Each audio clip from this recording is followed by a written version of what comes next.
so my 1,000 week goal, that started like there was a point where I was making like 500 a day on zero DTE. Hey guys, welcome to this video. This is Carl from our group. He's been doing really well in the options world, and he has his own kind of twist to it, doing different types of option strategies. So I wanted to bring him on so that he could walk you guys through what he sees in the market and the types of trades that he puts on. So thank you so much for making the time and the little tech difficulties to get on here, Carl. I appreciate it. Explain more about yourself and how you got into options. Oh, hey, thanks, Professor. Sorry about that delay. All good. Trying to figure out computers at this time. So long story short, I started trading around 2019. Look, let me preface that with I was still in the military at the time, and so like trading was very niche. Everyone's buying long calls and buying puts. So I kind of got into that. Didn't make any money, so like most people trading that way. And then I got into options, and I started trading options around 2020 during the COVID crash. Mm-hmm.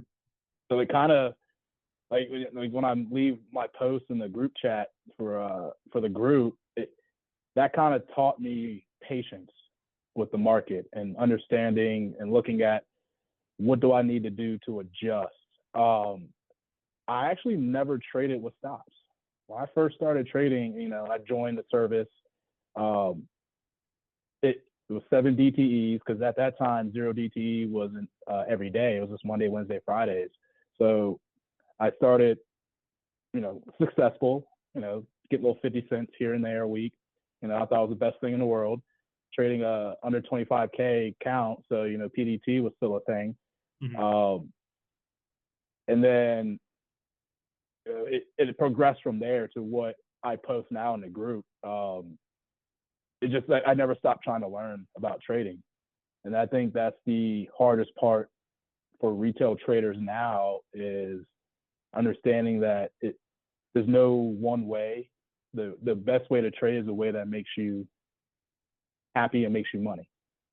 Your plan could work for 6 months, and then as we've seen with this market right now, you have to adjust that plan or it's not going to work. You're going to get frustrated. You're going to want to quit. And this is I think my first real successful year of trading in the last 3-4 years I've been doing it. And it wasn't easy. I've had 3-4K day losses. Mm-hmm. I've made 3K in one day. So you have to, you can't expect trading to be easy. You can't expect it all to be rainbows. Like this week is already starting out terrible. I think I sent you that message earlier when I asked you we were still on for today. Like everyone likes hearing about the wins, but you have to be very transparent because when people see your successes, the FOMO of trading happens, and next thing you know, like people want to emulate the way you trade, and when it goes south, they look at you for the reason why it went bad, and you have to understand how to trade that way, and you have to be dedicated to it. It's not fun. I had to do it today, and it was very tiring.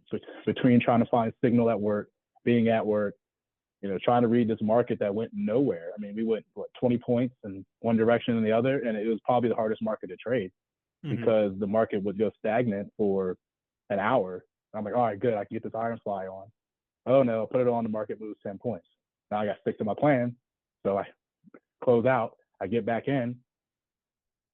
Market moves 10 points again, and actually dropped back down. I could have got out for a better credit, but I managed to salvage the account today, so I'm happy. Mm-hmm. But yeah, that's kind of like me in a nutshell when it comes to trading. Yeah, I love it. Yeah, go ahead. Sorry. Oh no, yeah, that was kind of it. Like I start rambling on and on about this all day because it's way easier to talk about it than it is typing. Yeah. Well, I mean, what I was going to say is one thing that I appreciate about you, Carl, is you're a very patient dude, as you just mentioned, how like you have these goals to hit like $1,000 a week return, but you're not going to force those trades. And I think that's a very important lesson for traders who are like, it's money, money, money. And you're like, no, it's process, it's rules. It's got to follow it, even if it sucks. And so I'm glad you mentioned that.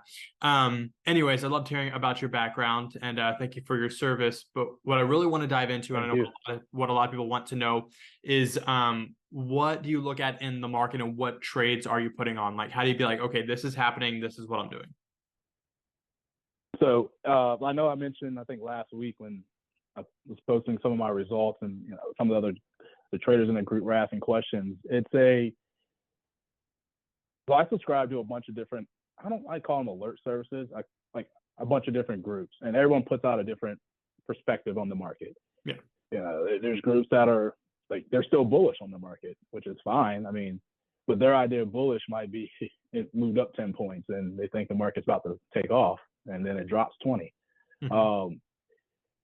So I look at that. I look at, there's a lot of excellent traders out there on Twitter who post their analysis or whatever you want to call it. And, I'll kind of wait until the market opens. That's the one big thing I changed from trading as soon as the market opens to waiting to 10 a.m., 10:30. Because by then, a lot of the news has been digested. Any overnight moves are either going to be continuing or they're going to reverse. But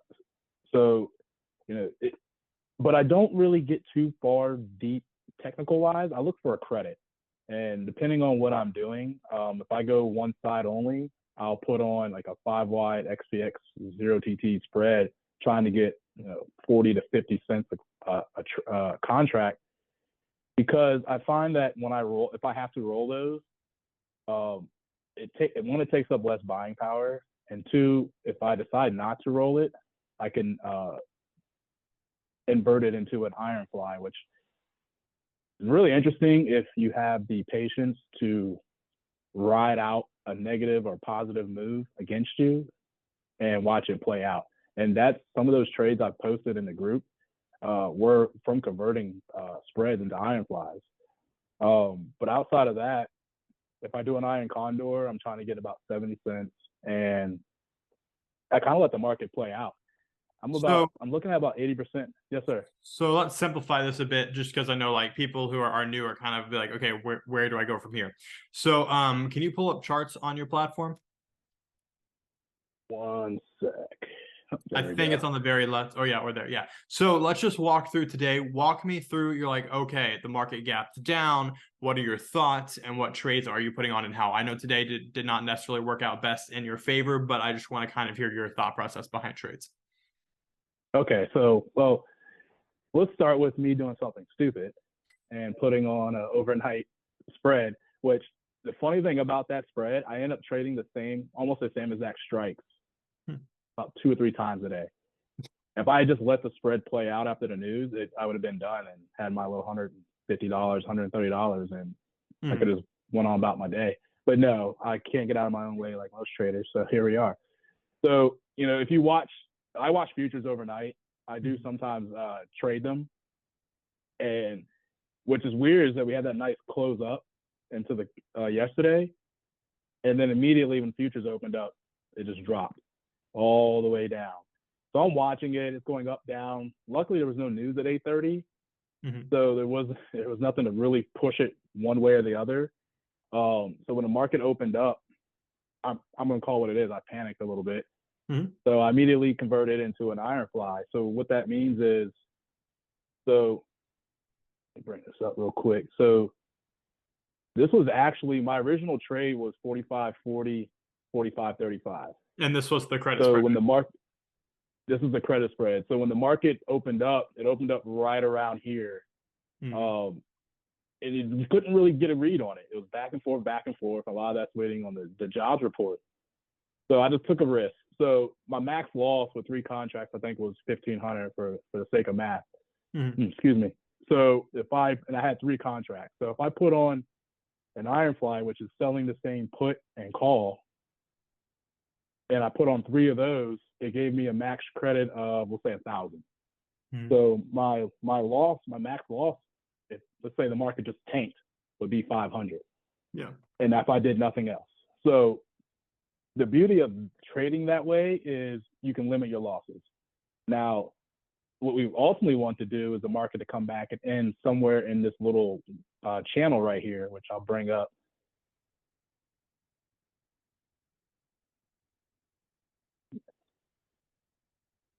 See if it pops up this way. Because I won't pull up. But you want it, if the market entered somewhere in the middle, I would keep the credit.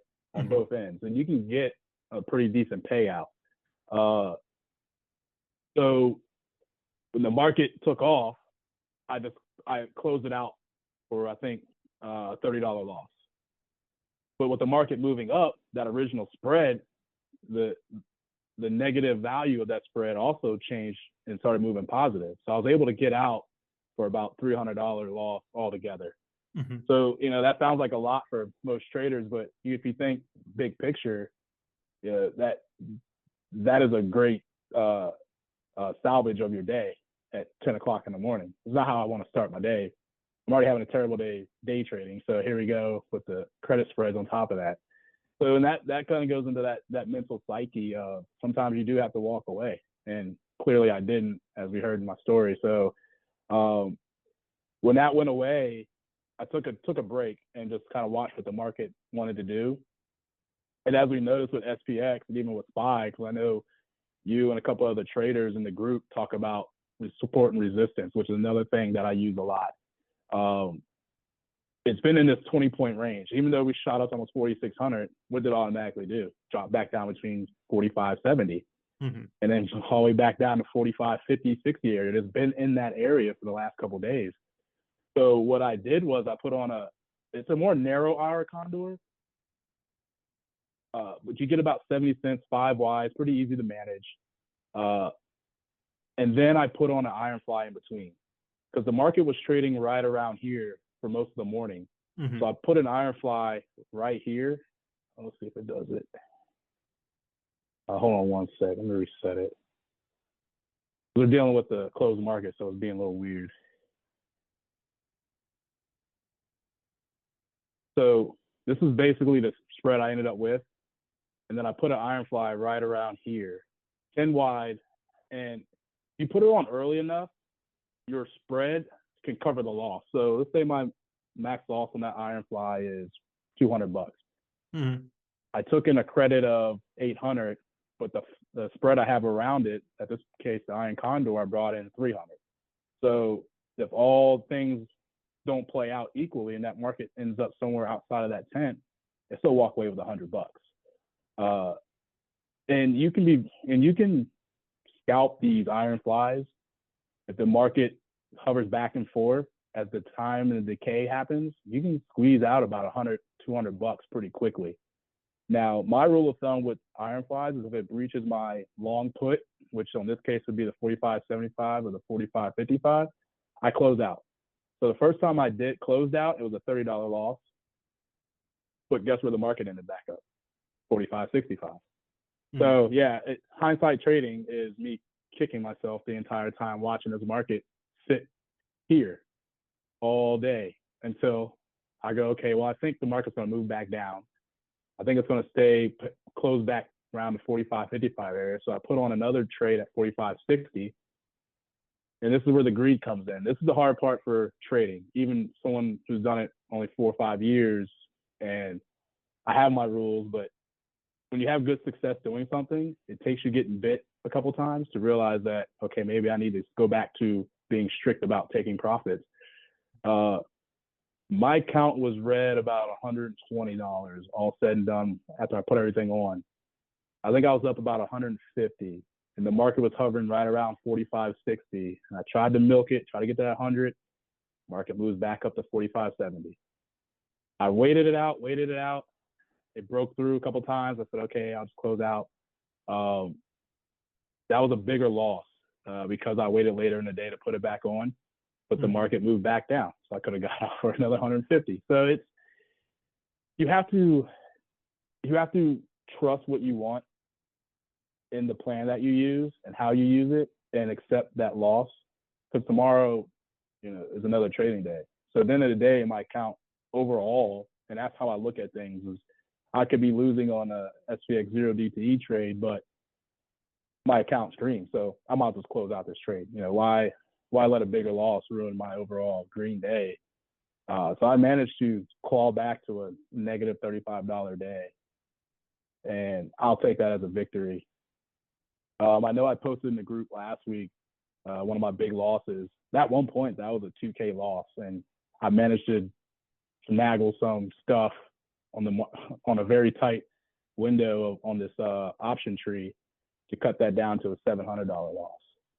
A lot of sweating. I had to definitely crack a beer open that last 10 minutes because that like you just watching this market, and I've seen it move 10 points in 2 minutes. I know a lot of traders don't use NDX in the group. That's another similar to SPX. You know, there's no shares assigned. It's used for zero DTE. I've watched that move $400 in one day. So you don't ever be afraid to give up the contracts and close it out. You know, live to fight another day, but also don't ever let green turn to red. And that's one aspect I learned from another trader who taught me a lot of what I do now. Because I remember when I first joined the group, I was talking about rolling my trades, and I remember you would chime in and tell me that you know, that's something we don't suggest here. So I'd always have to put not a recommendation. And you know, it's one of those things that I don't push people to roll trades because it can get you in trouble, and I've seen it. You got to know when to throw the towel in. But it is definitely a handy tool if you understand the mechanics of it. And that goes back to what a lot of things that you preach and the field of traders preach is the support and resistance. You know, if you can get past support, get past resistance, and it holds, you know, now you've made a couple $100 extra off that original trade. But, you know, you never know until the market opens back up. So, yeah, I know that was a lot to dump on in a small, short window. No, you're good. So it's so from a high level overview, your strategy is essentially, hold on, I have this ding in the background. I don't know if you can hear it. Anyways. I can hear it, but I didn't notice it the first couple times. Okay. Anyways, so your high level strategy here is to take a credit spread based on the direction you think the stock may go. And then if it kind of flattens out that day, which 60-70% of the time the market goes nowhere within a single day, you convert it into an iron fly to kind of increase your credit and offset any losses. That's kind of like the strategy. Yeah, it is. It's a math game. There's a white paper I read on this, and there's a guy who specifically trades this way. And I don't know if you're part of like Tasty groups, Facebook stuff. He's in that group. If you can finagle the math to work out perfectly, you could almost have a zero losing trade. But you're trading, you know, 15, 20 points from the market and using the conversion, the credit to override any losses one way or the other. So, you know, you can still take a loss by converting if the math doesn't add up right. So I typically, if I convert, that means I'm pretty much almost reaching my short strike. And so at the best case scenario is I want the market to continue to tank. I collect all that credit anyway, narrows my loss on the put side, for example. But then I can add a couple of credit spreads on the call side to help really cut down and open up my profit window a little bit more. It's a lot in verbiage. It'd make more sense if I was to post like pictures of it when I do it, which I have. I don't have any buried on. This is a new computer because I blew up my other one. So I don't have any pictures buried on here, but I can definitely dig some up from another group that I showed this similar way of trading. And I could post it in our group so they can actually see, and I can put little paragraphs each one on what that does and how your profit window. If you open up that profit window, it really negates any mistake you made before. Two, I always recommend to traders that they understand how to use a risk graph. The risk graph is the one thing I use to understand trades I take on and off. For example, I think early last week, I had a spread that was just so far underwater, there's nothing I could do. But if I took it off, now I can see my profit tent go up exponentially. So I closed that spread out. Now that left me with another couple $100 in profit potential because now that losing trade has already been covered. It is no longer eating away at the potential profits I can make. So if you understand how to use this, it will change your life as a trader, especially doing zero DTE stuff. If you're doing long term, like 7, 14 day expiration trades, it lets you know like what you need the market to do to be fully profitable, 50%, 60%. But as a zero DTE trader, what I mainly focus on, which I'm thinking about reducing that now because it drives me insane every day, is understanding how adding trades and taking away trades changes the landscape for which you can make profits. And that single-handedly is one of the best things I've ever learned about trading. And it's saved me 9.5 times out of 10 trading this way. The trading in general, but definitely trading with these iron flies and converting and adding, layering in spreads on top of spreads to really bring in profit potential. Because if I can make 1,000 on 5,000 BP, I call that a win.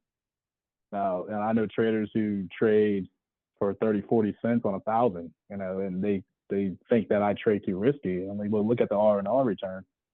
I'd rather risk 5,000 to make 2,000 than risk 30 on 1,000. So, but it's not easy. You have to be able to manipulate the way you're trading the market on the fly, and it requires a lot of paying attention and dedication to it. And believe it or not, I do it from my phone.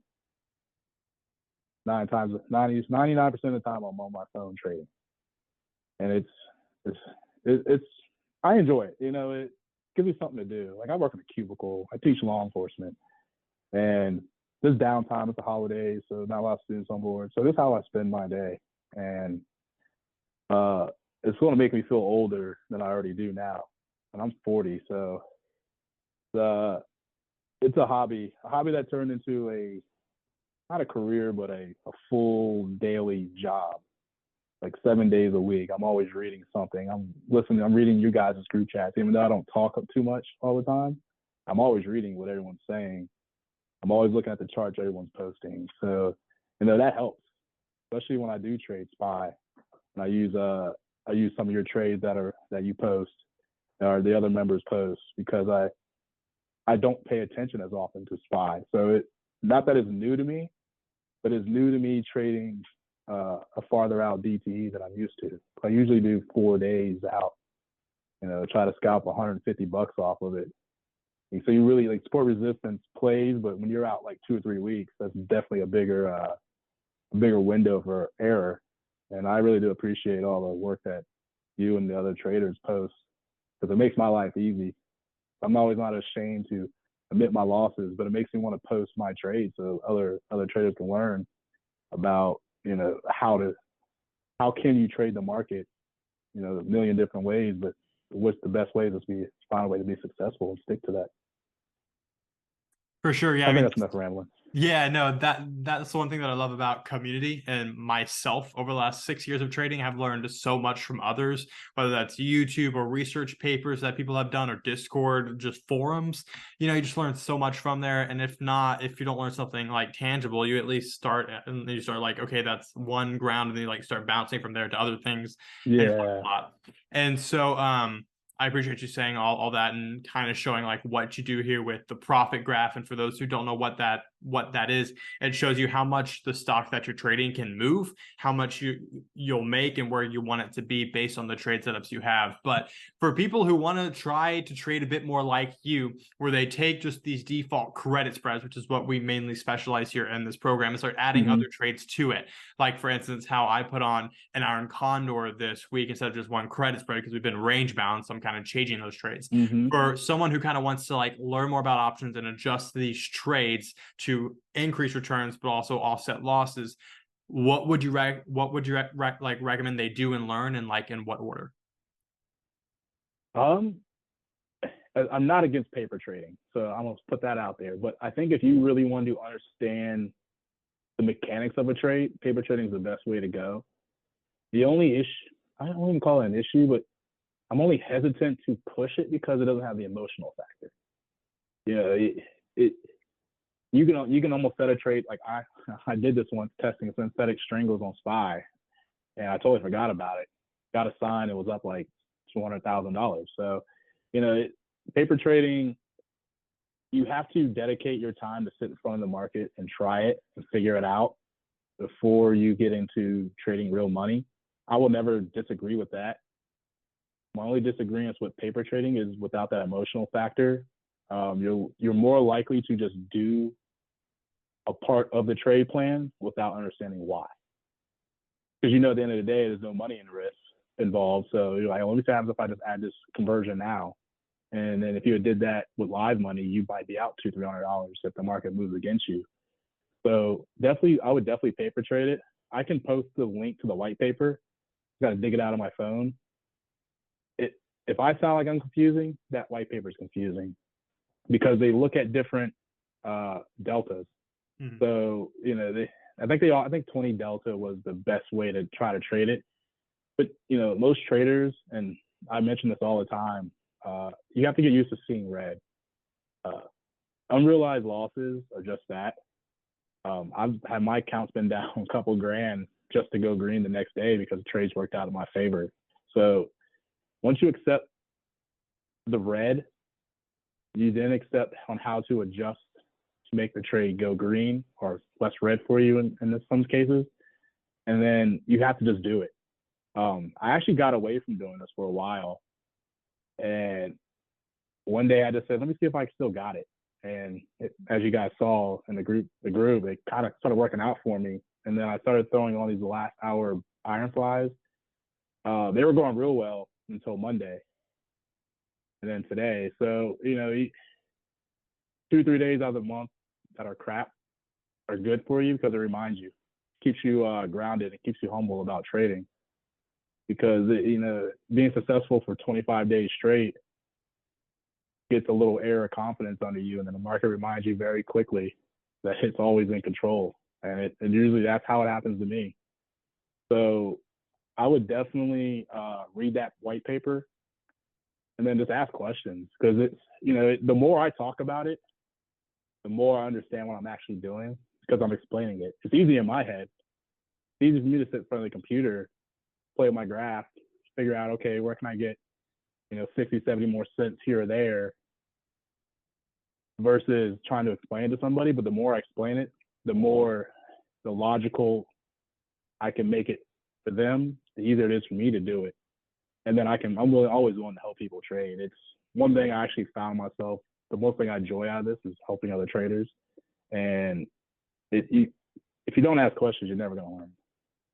You just have to understand that the way you trade or the way anybody else trades in that group is the way we feel comfortable. So take what we feel comfortable with and see if you can apply it to your trade plan. You'd be surprised how many times I've changed the way I trade over the last 3 or 4 years. And this year has been the way that I've been most successful. So I'm always tweaking it. I'm always trying to find less mind-numbing, painful ways of trading zero DTE. But that is the beauty and the curse of it. The market could run on you 100 points, which we've seen before, and reverse 100 points. You just get stuck one way or the other. But that's just trading. Losses are going to happen. You just have to accept them. What you do the next day that defines you as a trader. For sure. Yeah, I love that. I think paper trading is great just to learn how the options and things are moving.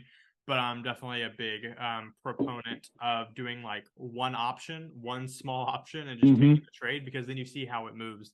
Because as you mentioned, definitely, as an option seller, there's most of your trade that you're holding, you're going to be red, and then it's going to make a move slightly in your favor, or theta decay is going to come in, and then you see that winning trade. But like you're in the red a lot, and so that's something that's different from traders who aren't used to option selling. But sorry, I appreciate everything that you've covered, and I love it, and I know that people are going to learn a lot from it. And I hope you send me that white paper because I'll link it down in the description in this video. And hopefully you get the chance. I know you're busy to pull out those screenshots and messages that you have, and if you can post them in the in the chat. Oh yeah, absolutely. Yeah, and I'll pin them so that we can easily reference them. in the future. But yeah, I mean, you shared a lot. Is there any like last few thoughts that you want to share before we end the call? Um, like that. So my 1,000 week goal, that started like there was a point where I was making like 500 a day on zero DTE. I know there's people who make way more than that, but 500 was good for my account, and the market bit me good. So I backed it down. So my rule of thumb was that 1,000 a week. Um, I don't care how I get there, whether it's zero DTE, trading weekly spreads. It's just a goal to make it there. If I don't make it that week, you know what? I don't change my goal line. So right now, I'm in the hole. I think $300 for my weekly goal. And like I mentioned in the other day or last week, I trade a $33,000 account this way. 33,000 is my cutoff. Now, one that keeps me out of trouble. I won't do anything stupid. But that is the goal. So I don't take that 1,000 out until I get to 33,000. So if it takes me 3 weeks, then so be it. The goal is just to make it there, and that is the one thing that keeps me out of trouble. And I think most traders have to have realistic goals. So if I want to get there, I shoot for 200 or 300 a day. If I don't make it, I don't make it. But I have other trades on that are going to compensate for being short for the day. And it's not the end of the world. I've been goals at 800 for the week, but I don't change it. I wait, I make my 1,000, and then I take out that 1,000, I restart the goal again. But I don't ever stop trading because I hit the goal. I hit it in one day, and then I lost it all in one day, and then I got it all back the next day. So that's the way trading is, and it's just be realistic, have realistic expectations, and and enjoy. If you don't enjoy it, then it's not a good way to lose money. But yeah, I think that pretty much sums it up for the most part. I'll dig out all that stuff and send it out to you. And it's interesting read. It definitely changed perspective on trading for a lot of new traders who join your group and and see how multiple ways, even have you evolved and added more things to the group with the strangles and the cash secured puts. Because I remember when you had SPX, I think I was the only one using it. And that was exciting to me because that's how I trade. And so I think it'll be good for other traders to see like, hey, this is what the professor has to offer. What can you learn from him, anybody else in the group, and how do you make those algos work for you in your favor? So yeah, I'll definitely send all that over here in the next couple of days. Got a lot of digging through. Yeah, awesome. I But appreciate it. yeah. I'll make sure to share my commentary on that paper after I read it. But thank you again for making the time, even despite the technical difficulties. And I appreciate everything you shared, Carl.